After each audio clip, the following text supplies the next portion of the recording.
Welcome to Law and Life, the Levoritz Approach. Hello and welcome to Law and Life, the Levoritz Approach with attorney Yoni Levoritz. Yoni is the founder of Levoritz Law Firm and is recognized for his exceptional skill in family law, his compassionate manner, and his commitment to achieving favorable outcomes for his clients. I am your host, Kevin Rosenquist, and in today's episode, we're going to talk about continuous custody cases, kind of give you an intro on what those are all about.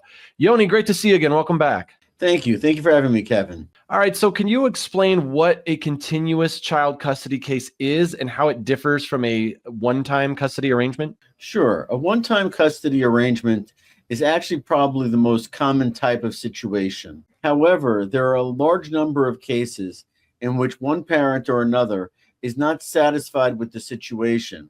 They're not happy with the agreement, the stipulation. They're not happy with the way things are going with their children. And as a result of being unhappy or just being malicious and being vindictive, they go ahead and they file custody petition after custody petition, trying to get the court to change whatever the agreement was or the court order was. Wow. Even if they get denied, they just keep doing it over and over again? Well, they wait a little bit of time in between, typically a few months, maybe a year, but then they come back with something new, even though they get denied. And they don't always get denied. There are times where you can make out a change of circumstances and a change of whatever the order was based upon a parent's conduct, based upon parental alienation, based upon deprivation of phone calls, deprivation of access.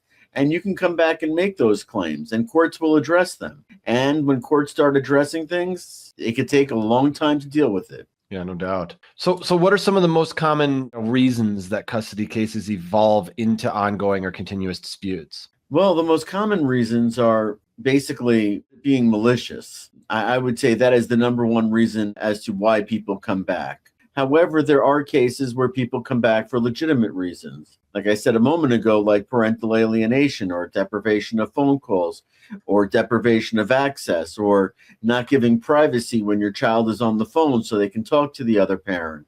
Those are situations where a court's going to start looking into the facts of the matter. It doesn't necessarily rise to a change in circumstances, which is what you need to show in order to be able to get the actual underlying order or agreement changed. So what happens is first the court addresses changes in circumstances, and then a court will address the best interest of the child.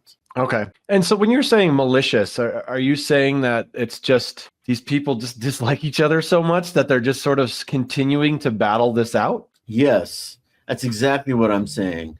I'm saying people just don't give up, especially when it comes to abusive relationships or domestic violence situations. You have situations where people just come back with repetitive petitions trying to go ahead and harass the other side, sometimes for no reason at all. And sometimes the courts entertain them, and sometimes they realize what's going on, and therefore they blow them off. Okay. And how do courts typically handle the modifications or the reviews of existing custody arrangements? Well, what happens is first the court will look at the petition, and the court will examine the petition or the order to show cause or the motion and say, hey, listen, you know what? There is no change in circumstances here. I'm denying this. And that would come as a result probably of a motion to dismiss the case. So, for example, someone comes into court and they say, hey, listen, you know what? My spouse got remarried.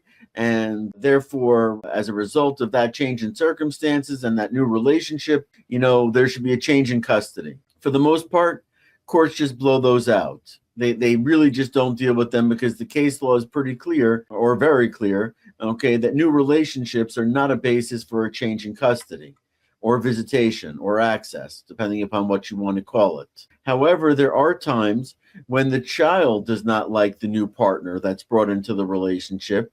And then you find that courts are more open to the idea of addressing the situation, especially if there's abuse or something else from the new spouse or boyfriend or girlfriend, etc. If you're representing someone and you realize that it's the other person is really just being malicious and it's not legitimate, what steps do you take at that point? Is there any steps you can take at that point? Well, there's the motion to dismiss, but if it's based upon false allegations, such as allegations of drug use or alcohol use, those are going to be entertained by the court. Sure. So the court's going to look at those things and see whether or not a hearing should be held on just the issue of a change in circumstances. Now, typically after that first hearing, if they can't meet their burden, the case gets dismissed. So what you try and do is you try and document everything. You try and use things. I'm playing out a hypothetical here. Sure. Husband comes back to court, says wife is an alcoholic. How do you prove a negative? Well, you could go ahead and use a program called SoberLink. No, I'm not getting paid for the plug. It is just a very nice program that works well. SoberLink, not a sponsor.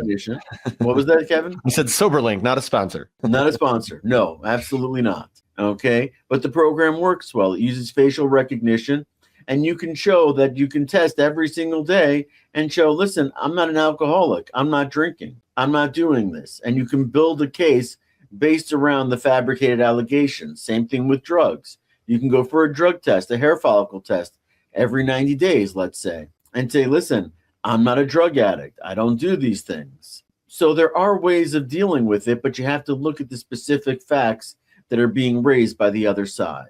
Can you talk more about the legal standards or criteria that courts use to determine if a change in custody is necessary or justified in one of these ongoing cases? To give a basic framework, what the court looks at is whether or not a change has actually occurred, and if that change necessitates a change in the child's situation. Another hypothetical.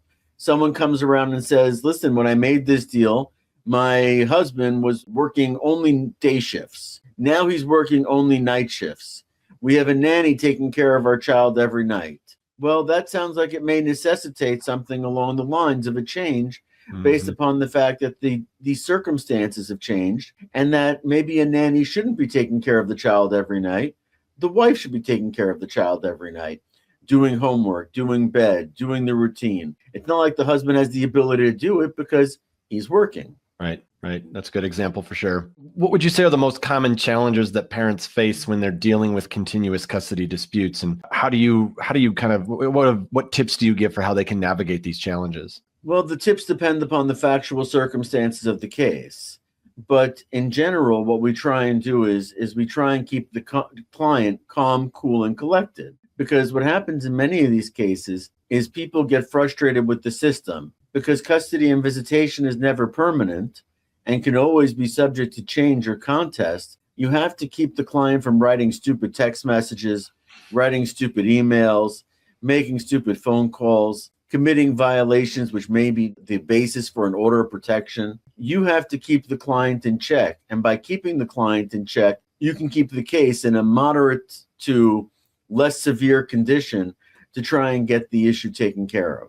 So you're kind of saying that, like, you know, when people, I don't know, whether they send nasty texts, whether they leave nasty voicemails, whether they air their dirty laundry on social media, that's the kind of stuff you're like, hey, you need to simmer down and avoid all this? Absolutely. Social media should be cut off in all litigations. There should never be any social media. Text messages, you should never send a text message without passing it by your attorney first. And if you're not passing it by your attorney first, then wait at least an hour before responding. Because people just respond to these things off the cuff as if they're having some sort of natural conversation. And that text message is going to be used against you very easily. Yeah, it's funny. I talked to several lawyers who they kind of loathe social media because it's just like their clients just get into trouble. Like, why are you posting this? Don't post this. It's just, yeah, it's either that or, like you said, the emotional response to a text message that you get that hot feeling inside and you want to send something back right away. Absolutely. And you have to avoid that like the plague. And that's what the lawyer is there for. The lawyer is there to tell you,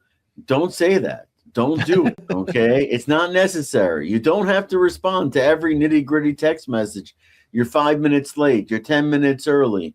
You know, you left the kid at school for late dismissal as opposed to early dismissal. You got to keep your clients in check. How do factors like relocation, changes in employment, or new relationships impact the custody, the continuous custody cases? I mean, these are obviously grounds where you can talk about custody modifications, but when it's in one of these continuous cases, is it different? It's different because judges look differently at people who have filed numerous petitions. They look differently at people who protract and prolong litigation. And judges don't like that. Judges don't want children being involved in protracted litigation. So when the time comes where you really need something, you may be said to have been calling and crying wolf, proverbially, saying, listen, I need something, I need something, I need something. Then one day you really need it, and you're not going to get it because you've tried all these other things to change your visitation schedule. But in terms of relocation is automatically a basis for a change in custody. So if someone's going to move, the court has to decide what is best for the child. And there are numerous factors, there's a thing called the tropia factors, which is online. You can Google it, tropia versus tropia. And it's not used during custody cases, but it's used as post-divorce or post-child custody factors that the court looks at, not in its entirety or, in its totality, but it looks at it in general to see which of these factors are met and which of these factors are not met. And then it looks at the best interest of the child, of course. Can you give us a few examples of those factors that are in that? I mean, in tropia, basically, the main factors are the best interest of the child, whether or not someone wants to have a fresh start, whether or not there's a situation where the change is going to economically benefit the child, whether it's going to be a change that's necessitated by economic necessity. Someone has to move as a result of their job. Someone has to move as a result of, a marriage or putting together a new family. And there are other factors in there as well. But the bottom line is it at least gives you a change in circumstances. It's going to get you over that first hurdle. It doesn't mean you're going to get to move, but it gets you over the hurdle of the fact that you have a change which the court has to address. So in those situations where someone has tried multiple times, the continuous idea here where they keep trying, when they do have that legitimate one, like you talked about the boy who cried wolf, if someone does have a legitimate relocation, is it in your experience, do you find that the judges are skeptical? Yes, judges become skeptical if you go to court too often. Judges become skeptical even if it's based upon one change which lasts a long period of time. For example, let's say someone's at 40% custody or 45% custody, and they want to get up to 50% custody. The judges are going to look at the reasons why you're making those applications. It can't just be, I want it. It has to be something which is for the benefit of the children or the child. And how do courts prioritize the best interest of the child in continuous custody cases? What are the best interest factors that they weigh most heavily when making these decisions? Well, the factors that they are going to weigh are the best interest of the child standards, okay, which other cases set out, which talk about home environment and economic stability and, home stability, ability to help with homework, ability to foster the relationship, which is a very big one, of course. Not fostering the relationship is so bad. Some courts actually say that it should make you automatically unfit to be the custodial parent. Does the age of the child factor into how the courts consider best interests? Yes, the age of the child does factor in because the studies basically show that the younger the child, the more the child needs both parents in terms of stability, in terms of bonding, in terms of being with both parents and developing a relationship with the parents. So sometimes courts do look at age as a factor. If anyone listening is going through a continuous custody battle like this and they're getting frustrated, what do you recommend? First thing I recommend is do not be frustrated. You have to look at the facts of the matter and you have to address them. Like I said about alcohol, like I said about drugs, if the issue is parental alienation, go the extra mile just to make sure that there are no allegations of parental alienation. Negate whatever is said about you to such an extent that a court is going to look at it and say, this is just not true. Okay. And don't engage in these behaviors to cause a change in circumstances. If a child has a phone call, let the child be. If the child has a situation where they're going to see the other parent, foster the relationship. Say, listen, daddy loves you. Mommy loves you. If it's a grandparent, then grandma or grandpa love you. Don't alienate the child from other loved ones. It's an excellent point, as always. Well, thank you for tuning in to Law and Life, the Levoritz Approach with attorney Yoni Levoritz. To connect with Yoni, head to leveritzlaw.com and be sure to like and subscribe to our channel. And please leave us a review. Yoni, it's always great to see you. Thanks so much for being here. Thank you, Kevin. Always a pleasure. Thank you. Thanks for watching. Be sure to hit that like and subscribe button and leave us a review in the comments.